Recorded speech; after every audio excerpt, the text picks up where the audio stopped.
The Varaks were hunters. They had always been hunters. Their bodies were built for killing. They stood 7 feet tall, with thick scales covering their skin. Their claws could cut through metal. Their teeth could crush bone. Their eyes could see in complete darkness. For thousands of years, the Varaks had conquered planet after planet. No species could stand against them in battle. Their empire stretched across 12 star systems, and every other race in the galaxy feared them. But something was wrong. Kira Thompson did not know this when she first arrived on the Varaks' homeworld. She was a human ambassador, sent by Earth to build friendship between humans and the Varaks. It was a dangerous job. Many people thought she was crazy to take it. The Varaks had killed millions of beings across the galaxy. Why would they want to be friends with humans? But Kira was not afraid. She had studied the Varaks for years. She knew their language. She knew their customs. She knew that behind their scary appearance, they were a proud people with a rich history. What she did not know was that the Varaks were dying from the inside. Kira spent her first month learning about daily life in the Crimson Fang settlement. This was one of the largest Varak cities, home to over 200,000 of the predator species. Her guide was a diplomat named Torn, a tall Varax with dark green scales and tired eyes. One morning, Torn took her to watch the Younglings train. The training pit was a large open area surrounded by high walls. Sand covered the ground, stained dark in places from old blood. Around 50 young Varaks stood in rows, waiting for instructions. They were teenagers by human standards, still growing into their adult bodies. An old warrior named Rothak stood before them. His body was covered in scars from countless battles. Half of his left ear was missing. When he spoke, his voice was like thunder. "Today you will learn the hunting sprint," Rothak announced. "Watch carefully." He demonstrated the move. It was a quick dash forward followed by a leaping strike. Simple but effective. The younglings watched with wide eyes. "Now you try," Rothak said. "First row, begin." Kira watched as the young Varaks attempted the move. Some did it well. Most did not. But what struck Kira was not their skill level. It was their attitude. They were scared. These were apex predators. Their ancestors had conquered worlds. Yet these younglings moved like frightened animals. Their shoulders were hunched. Their crests lay flat against their skulls. When they made mistakes, they flinched before Rothak even said anything. "Pathetic," Rothak growled at one youngling who had stumbled. "My grandmother could move faster, and she has been dead for 60 years. The youngling's head dropped lower. His whole body seemed to shrink. Kira noticed one youngling in particular, a female with gray scales that should have been bright silver. Her name was Vesa. She stood at the back of the group, trying to be invisible. When her turn came, she performed the move correctly. But there was no power in it, no confidence. She moved like she expected to fail. "Adequate," Rothak said to her. It was the closest thing to praise he had given anyone. But Vesa did not look happy. She just returned to her place with the same empty expression. After the training session, Kira walked with Torn through the settlement. The younglings seemed very anxious, Kira said carefully. Torn's crest twitched. They lack discipline. The instructors are working to correct this. How long have they been working on it? Several generations. Kira stopped walking. Generations? And it has not improved? Torn was quiet for a moment. His eyes looked even more tired than usual. No, it has not improved. If anything, each generation is worse than the last. But you did not hear this from me, Ambassador. The Council does not like to discuss this problem with outsiders. That night, Kira could not sleep. She kept thinking about those young faces, those empty eyes, those hunched shoulders. She had seen that look before. On Earth, in schools where children were bullied, in homes where parents expected too much and praised too little, in communities where young people were told they would never be good enough. But the Varaks were not humans. Their brains worked differently. Their society had different values. Maybe she was wrong. Maybe she was seeing patterns that did not exist. She needed more information. Kira requested access to the settlement's historical archives. It took 3 days of negotiation, but finally the council agreed. A young archivist named Della showed her how to use the ancient computer systems. Kira spent 2 weeks reading everything she could find: historical records, training reports, population studies, medical files. What she found made her heart heavy. 3 generations ago, the Varaks had fought a war against a species called the Luminari. The Luminari were weak in body but strong in mind. They had psychic powers that could reach across space. The Varaks had won the war. They had destroyed the Luminari homeworld and killed most of their population. But in their final moments, the dying Luminari had spoken a curse. Your children will no doubt. Your hunters will fear their own shadows. Your legacy will crumble from within. The Varaks did not believe in curses. They believed in strength and training and discipline. So when their younglings started showing signs of fear and doubt, they responded the only way they knew how. They trained them harder. They criticized them more. They demanded perfection and punished failure. And it made everything worse. Kira saw the pattern clearly in the data. Each generation of younglings was more anxious than the last. Suicide rates among young Varaks had increased by 300%. Training completion rates had dropped. Hunting success had declined. The Varaks were creating the very weakness they feared. Kira closed the archive files and sat in the darkness for a long time. The Luminari curse was not magic. It was a prediction. The Luminari had understood psychology better than the Varaks ever could. They knew that if they planted the seed of doubt, the Varaks would water it themselves. The question was, could it be undone? Kira thought about Vesa, that young female with the dull gray scales and the empty eyes. Somewhere inside her was a hunter, a predator, a warrior. She just needed to find it. Kira made a decision. She would not ask permission. She would not go through official channels. She would simply try something and see what happened.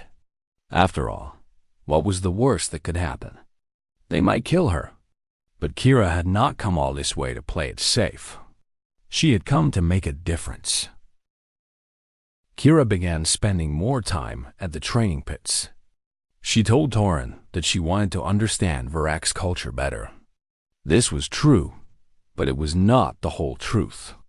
She was studying the younglings, watching their behavior, looking for clues. Every day she saw the same thing. Rothic shouted. The younglings flinched. They trained hard, but learned little. Their bodies were strong, but their spirits were broken. Kira noticed something interesting. When the younglings were nervous, they touched their crests. The crest was a ridge of flexible material that ran from the forehead to the back of the skull. It was like a combination of hair and cartilage. Adult Varaks could raise their crests to show aggression or flatten them to show submission. The younglings kept their crests flat all the time. And when they were especially scared, they would reach up and touch them, run their claws along the edges. It was like a human child playing with their hair when they were anxious. Kira filed this information away in her mind. One afternoon, she watched Vesa fail a hunting trial. The test was simple. The youngling had to chase down a small animal and catch it. Vesa was fast enough. Her technique was correct. But at the last moment, she hesitated. The animal escaped. Rothic's response was brutal. "You are a disgrace to your bloodline," he said. His voice was not loud, which somehow made it worse. Your ancestors would be ashamed. A true Varax does not hesitate. A true Varax does not doubt. You are not a true Varax. Vesa stood there and took it. She did not cry. Varax did not cry. But something in her eyes died a little more. That night, Kira found Vesa sitting alone by the central fire pit. The flames cast dancing shadows across her gray scales. She was drawing patterns in the ash with one claw. Kira approached slowly and sat down beside her. For a while, neither of them spoke. "May I ask you something?" Kira finally said. Vesa's crest flattened even more. "Yes, Ambassador.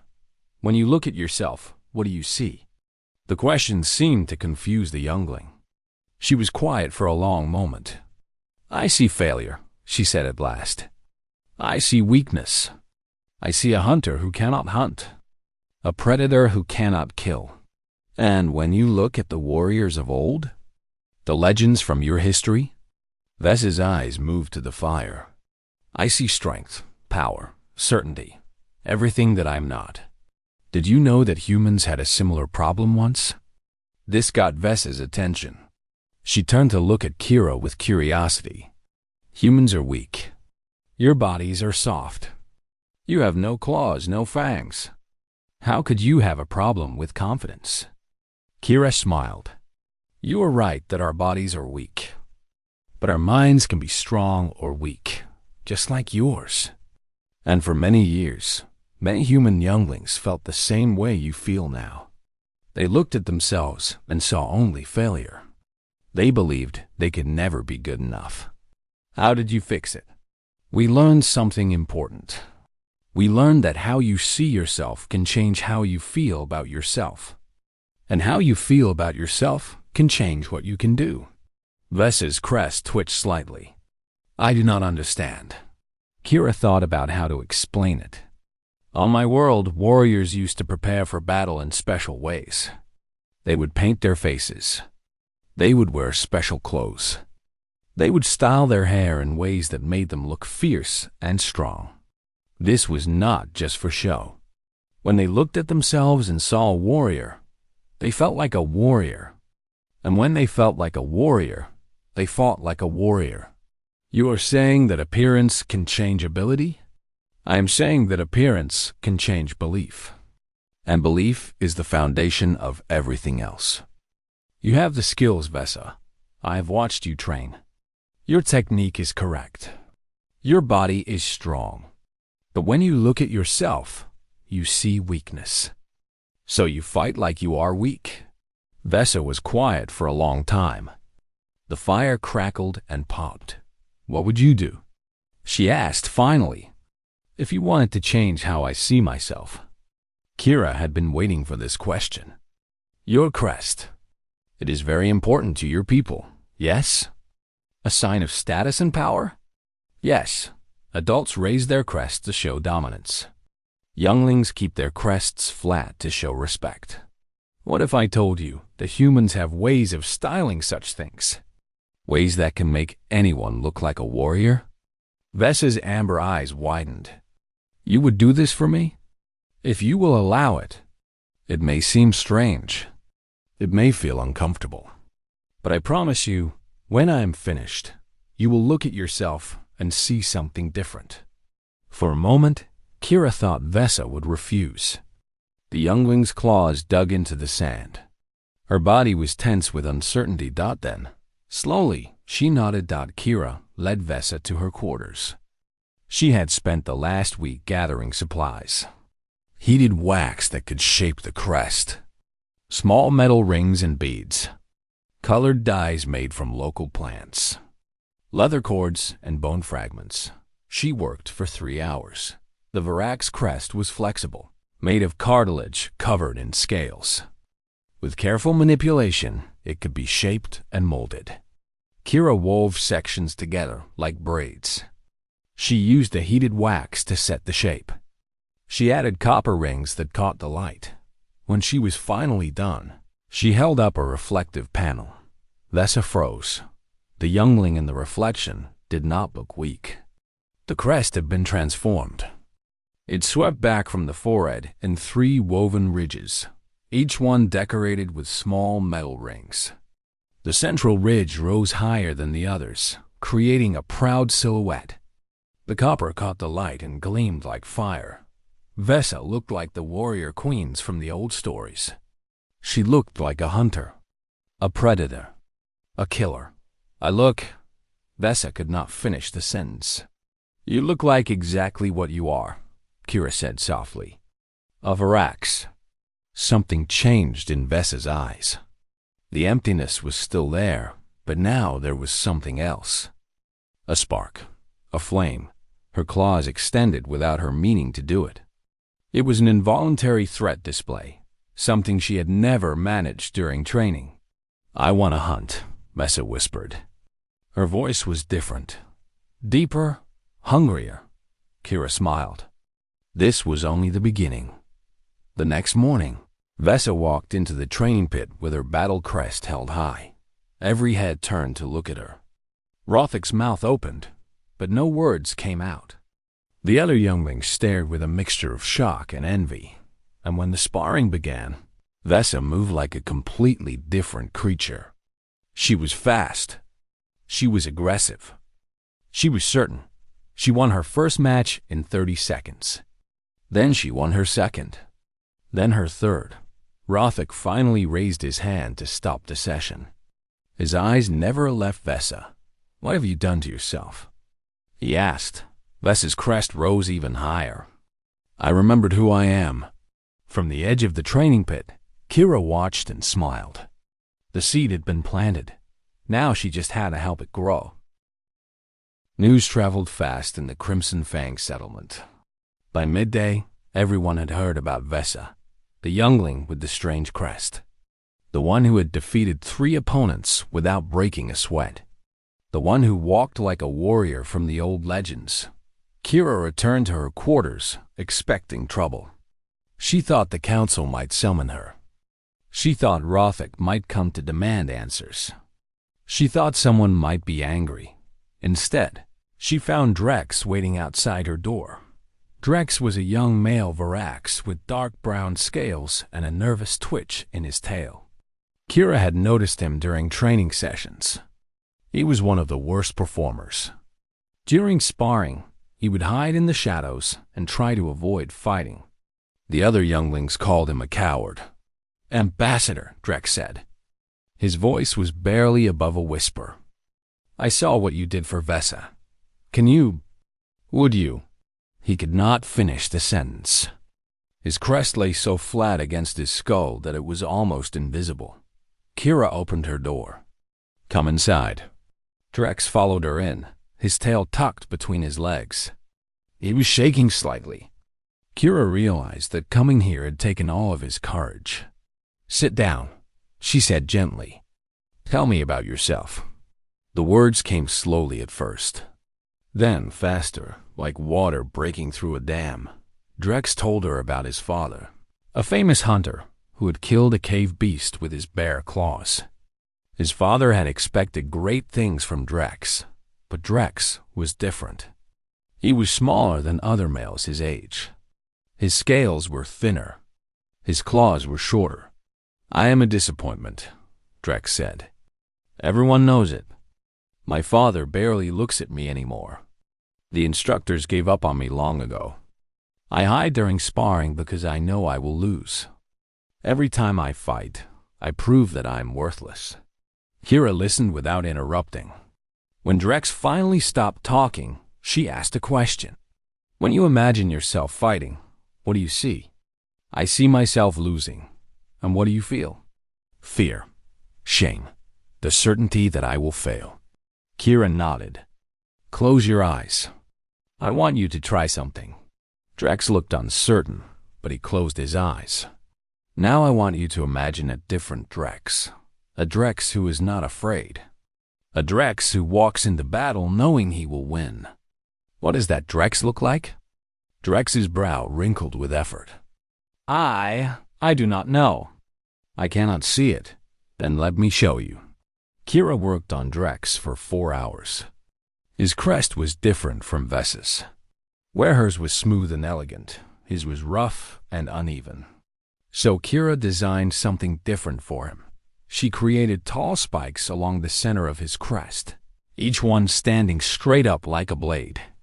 She wrapped them with dark leather cords, giving them a dangerous look. She wove bone beads from his first hunt throughout the design. At the base of each spike, she added small metal studs that gleamed like teeth.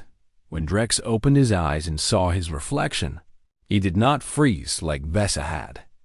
Instead, he laughed odd. It was a strange sound. Kira had never heard a Varak's youngling laugh before. "I look like death itself," Drex said. There was wonder in his voice. "I look like a nightmare." "You look like yourself," Kira corrected. "The self that was always there, waiting to come out." Drex ran his claws gently along the spikes. His posture was already changing. His shoulders were moving back. His head was lifting. "The bone beads," he said. "They are from my first hunt?" "Yes, your first kill. You made that kill. Nobody can take that away from you. Now you carry it with you always. It is part of who you are." Drex stared at his reflection for a long time. When he finally spoke, his voice was steady for the first time since Kira had met him. "I want to fight tomorrow." The next day, Drex walked into the training pit with his battle crest standing tall. The reaction was even stronger than it had been for Vesa. Some younglings actually stepped back. When they saw him, the spikes made him look larger, more dangerous. The bone beads clicked softly as he moved, creating a sound like rattling bones. Rothuk's eyes narrowed. "You, the coward. You think changing your appearance will change what you are?" "No," Drex said. His voice did not shake. "I think I finally see what I always was." The first sparring match began. Drex faced a larger male who had beaten him many times before. Everyone expected the same result, but Drex did not hide. He did not run. He charged forward with a roar that echoed off the walls. The larger male was so surprised that he stumbled backward. Drex was on him in seconds, claws slashing, teeth snapping. The fight was brutal and fast. Drex won. He stood over his fallen opponent, chest heaving, spikes gleaming with sweat. The other younglings were silent. Even Rothuk said nothing. Then Vesa walked over to Drex and touched her crest to his. It was an old Vorax gesture of respect between warriors. "Welcome back," she said. That night, 5 more younglings came to Kira's quarters. The next night, there were 12. The night after that, she had to start making appointments. Each youngling received a unique style. Kira spent hours talking to each one, learning about their fears and hopes, their strengths and weaknesses. Then she designed a battle crest that fit their personality. For the aggressive ones, she created sleek designs that emphasized speed and danger. For the cautious ones, she built elaborate structures that made them look bigger and more imposing. For the artistic ones, she added colors and patterns that expressed their creativity. She taught them the meaning behind each element. "These 3 braids represent your past, present, and future," she told one youngling. "They are woven together because they are connected. Your failures are part of the braid. They make it stronger, not weaker. This metal ring represents the circle of life," she told another. "The hunter and the prey, the beginning and the end. You are part of this circle. You belong here." "These colored dyes represent fire," she told a third. "Fire burns, but it also gives light. Fire destroys, but it also creates. You have fire inside you. Let it burn." The Varaks had never thought about appearance this way. They had never considered that how you looked could change how you felt. They had never understood that symbols could carry power, but they understood it now. 2 months after Vesa's transformation, the Crimson Fang settlement's training scores had improved by 40%. The younglings were faster, stronger, more aggressive. They fought with confidence instead of fear. More importantly, something else changed. A number that the Varax never discussed with outsiders. A number that had been growing steadily for 3 generations. The suicide rate among younglings dropped to 0. Kira did not celebrate. She knew this was only the beginning. The council would notice eventually. They would have questions. They might be angry, but that was a problem for tomorrow. Tonight, she had more crests to design. The change spread faster than anyone expected. What started with 1 youngling became 2, then 10, then 50. Within 3 months, over half of the young Varax in the Crimson Fang settlement had battle crests. But it did not stop with the younglings. One evening, a knock came at Kira's door. She expected another teenager asking for help. Instead, she found a massive adult Varax standing in the hallway. His scales were dark red, and a long scar ran across his face. He was at least 7.5 feet tall. "Ambassador," he said. His voice was deep and rough. "I am Gorak. I lead the Western hunting party." Kira felt a small spike of fear. Gorak was one of the most respected warriors in the settlement. If he was angry about what she was doing, she could be in serious trouble. "How can I help you?" she asked carefully. Gorak was silent for a moment. His crest lay flat against his skull. Finally, he spoke. "I have killed 47 enemies in battle. I have hunted beasts that would make your blood freeze. I have led warriors through fire and death and brought them home alive." He paused. "But I have never felt like I belong." Kira stared at him. She had not expected this. "I was born small," Gorak continued. "Smaller than my brothers. Weaker than my father expected. I trained twice as hard as everyone else. I fought twice as many battles. I earned my scars and my rank through blood and pain. But inside," he touched his flat crest, "inside, I still feel like that small youngling who was never good enough. Would you like me to help you?" Gorak nodded slowly. "I have watched the younglings change. I have seen the fire return to their eyes. I want that fire. I want to finally see myself the way others see me." Kira worked on Gorak's crest for 6 hours. His was the most complex design she had ever created. Multiple layers of woven ridges flowed back from his forehead like waves frozen in time. She added metal rings for each of his major kills. She used red dye to enhance the natural color of his scales. At the very top, she created a single sharp spike that pointed backward like a blade.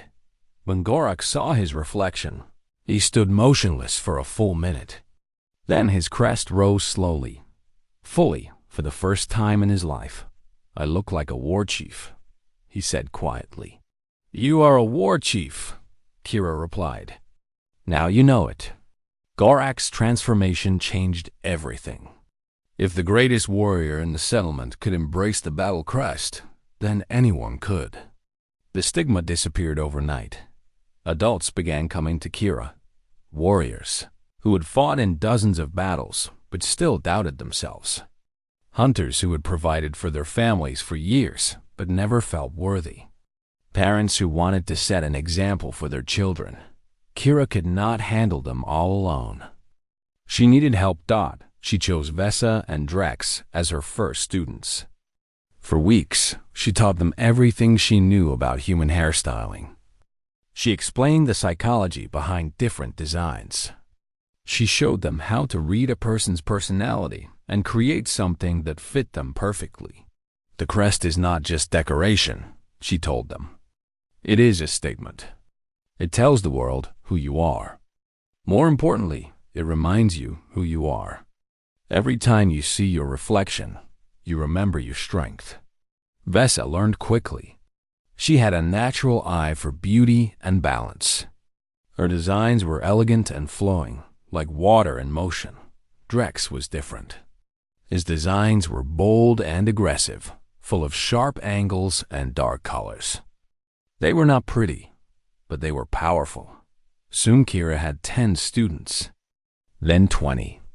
They began calling themselves the Crest Weavers, and their services were in high demand. But not everyone was happy. Some of the older Varaks saw the battle crests as a violation of tradition. They believed that younglings should earn respect through action, not appearance. They complained to the council. Rothak, the training master, remained silent on the issue. He watched the changes with careful eyes. He saw the improvement in his students. He saw the fire that had returned to their spirits. But he said nothing, waiting to see what would happen. The High Council was divided. Some members wanted to ban the battle crests. Others wanted to wait and see. The debate went on for weeks while the Crest Weavers continued their work. Then something happened that changed everything. The settlement received word of an approaching threat. A pack of wild cave beasts had been spotted in the mountains. These were dangerous creatures, larger than any Varaks, with armor-like skin and venomous fangs. They would reach the settlement in 3 days. Normally, the adult warriors would handle such a threat.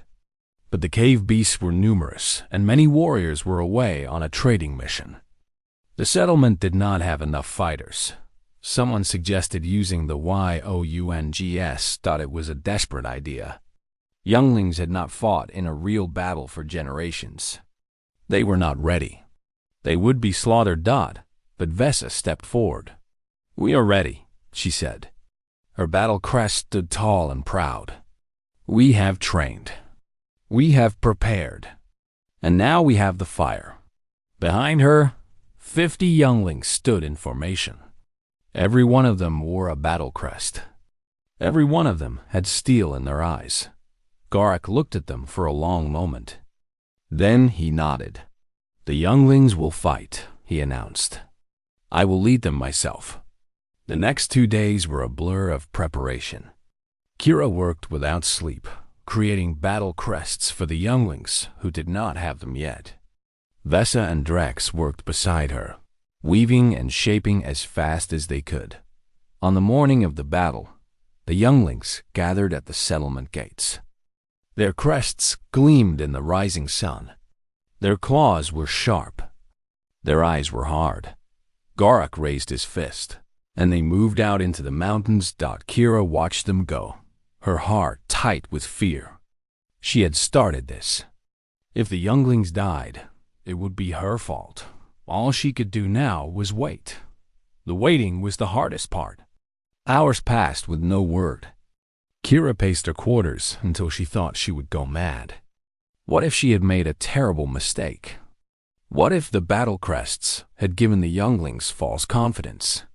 What if they were all dead? Then, as the sun began to set, she heard the drums. Victory drums. Kira ran to the settlement gates.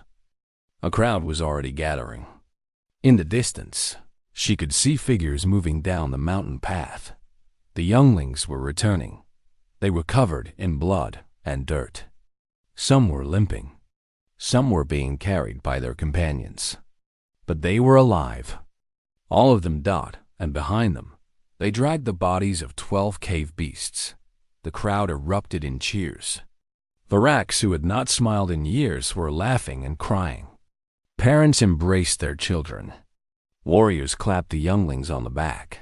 Vesa walked at the front of the group. Her crest was torn in places, stained with beast blood. But she held her head high. She walked straight to Kira and stopped.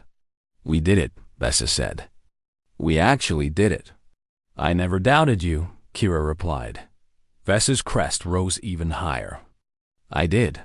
For a moment, when the first beast charged at us, I felt the old fear. I wanted to run." She touched her woven crest. "But then I remembered who I am, what I am, and the fear turned into anger. And the anger turned into fire." She pulled Kira into a hug. It was awkward. Varaks did not usually hug. But Kira did not mind. "Thank you," Vesa whispered. "Thank you for showing us ourselves." That night, the settlement held the largest feast in living memory. The younglings were heroes. Their battle crests were symbols of pride.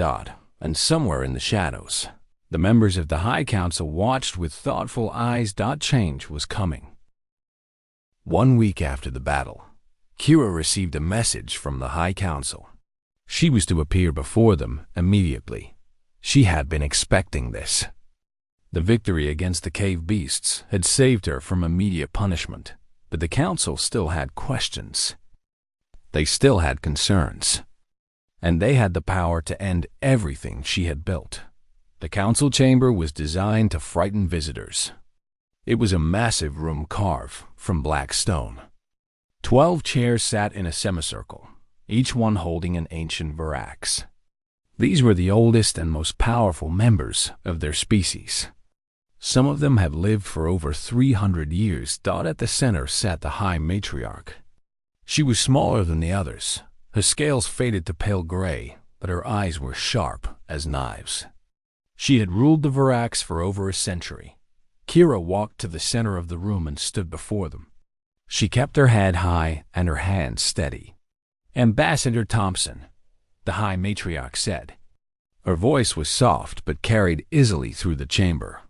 "You have caused quite a disturbance in our settlement.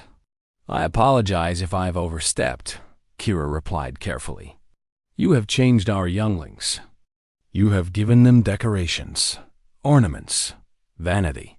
With respect, Matriarch, I have given them something they needed.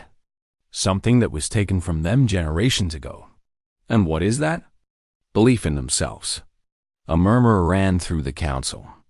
Some of the elders shifted in their seats. "Our younglings do not need belief," one of the males said. His name was Harkin, and he was known for his traditional views. "They need discipline, training, hard work. This is how the Varax have always become strong." "And how has that been working?" Kira asked. Silence fell over the chamber. Kira knew she was taking a risk, but she pressed forward. "I have read your records. I know about the decline. Each generation weaker than the last. Higher rates of failure. Higher rates of..." She paused. "Higher rates of loss." "You speak of things you do not understand," Harkin growled. "I understand perfectly.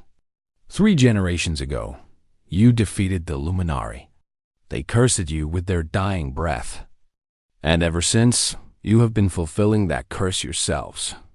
This is nonsense. There is no such thing as curses." "I agree. The curse was not magic. It was psychology. The Luminari knew that if they planted doubt in your children, you would make it grow. And you did. You responded to weakness with criticism, to failure with punishment. You created the very thing you feared." The High Matriarch leaned forward. "Continue. Your training methods work for younglings who already believe in themselves. But for those who doubt, harsh criticism only confirms their fears. They do not hear instruction. They hear proof that they are worthless. And the more you criticize them, the more worthless they feel. So you believe that decorating their crests will solve this problem?" Harkin said with contempt. "I believe that changing how they see themselves can change how they feel about themselves.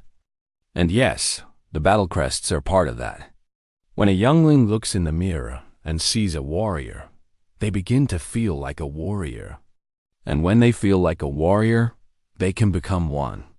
This is soft human thinking. It has no place among predators. Then explain the results."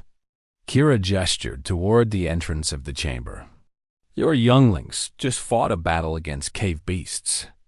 They won, not because they suddenly became stronger or faster. They won because they believed they could win. That belief gave them the courage to fight, and the fighting made them warriors. One battle proves nothing," Harkin said. "Then look at the training reports. Scores up 40%. Completion rates higher than they have been in decades.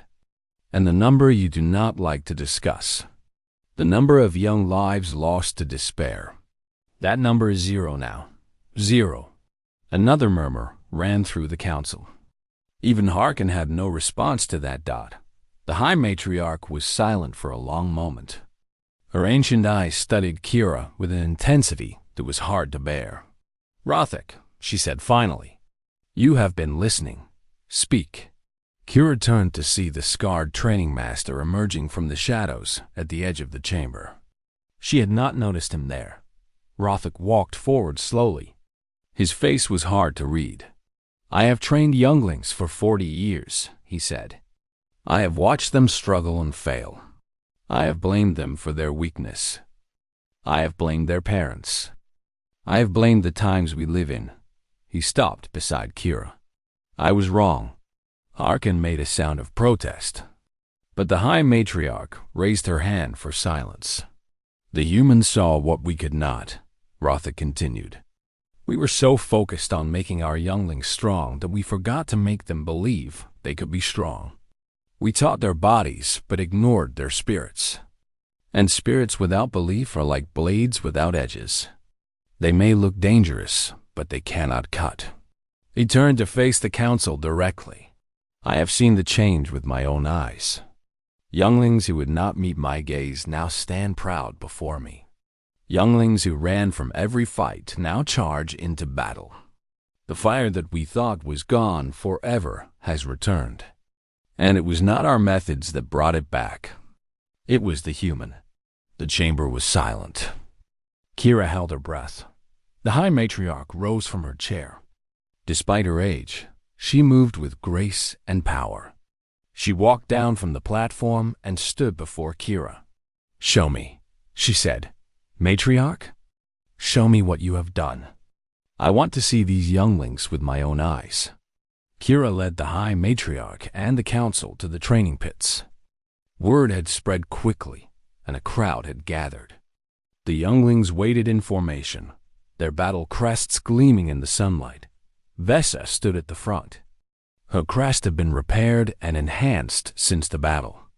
New metal rings marked her kills. New braids showed her growth dot at Kira's signal. The younglings began their demonstration. They moved through combat drills with speed and precision. They sparred with controlled ferocity. They performed hunting formations that would have been impossible a few months ago, but more than their skills. It was their attitude that stood out. They moved with confidence. They held themselves with pride. They met the council's eyes without flinching. When the demonstration ended, the younglings did not bow or wait for approval. They simply stood tall, crests high, ready for whatever came next. The High Matriarch turned to Kira. For a moment, her ancient face softened. "You have given our children back to us," she said quietly. "I do not know how to thank you." "I just showed them what was already there," Kira replied. The High Matriarch nodded slowly. Then she raised her voice so everyone could hear. "From this day forward, the battle crest is official tradition of the Varax people. Every youngling, upon completing their first successful hunt, shall receive a crest designed to reflect their spirit. And the human Kira Thompson shall be honored as the creator of this tradition." A cheer erupted from the crowd. Younglings and adults alike celebrated together. Even Harkin, the most traditional of the council members, gave a reluctant nod of respect. Vesa pushed through the crowd and embraced Kira. "We did it," she said. "We actually changed things." "No," Kira replied. "You did it. All of you. I just gave you a mirror." That night, the settlement held another feast. But this time, it was not just a celebration of victory. It was a celebration of change, of hope, of a future that looked brighter than it had in generations. Kira sat by the central fire, watching the Varax celebrate. Younglings showed off their crests to admiring adults. Parents looked at their children with new pride. Even the council members seemed lighter, as if a weight had been lifted from their shoulders. Rothik sat down beside her. "You know what you have done, human?" "What?" "You have broken the curse. Not with weapons or magic, but with understanding. The Luminari never expected that. They thought we would destroy ourselves forever. They did not know that one day, a small human would come along and see what we could not." Kira smiled. Maybe that is why humans and Voraks should be allies. You have strength we lack. We have perspective you need. Rothic considered this. Perhaps you are right. Perhaps this is the beginning of something greater than either of our peoples could achieve alone. I would like that. They sat together in comfortable silence, watching the flames dance in the years that followed. The battle crest tradition spread to every Vorak settlement on every world. It became a sacred ceremony, a rite of passage that marked the transition from youth to adulthood. Each crest was unique, designed to reflect the individual spirit of the wearer. And whenever the Voraks told the story of how the tradition began, they spoke a human name with reverence. Kira Thompson, the Crest Weaver, the one who taught predators that true strength begins not in the muscle, but in the mind. Not in the body, but in the belief. And in the way you see yourself when you look at your reflection. The end.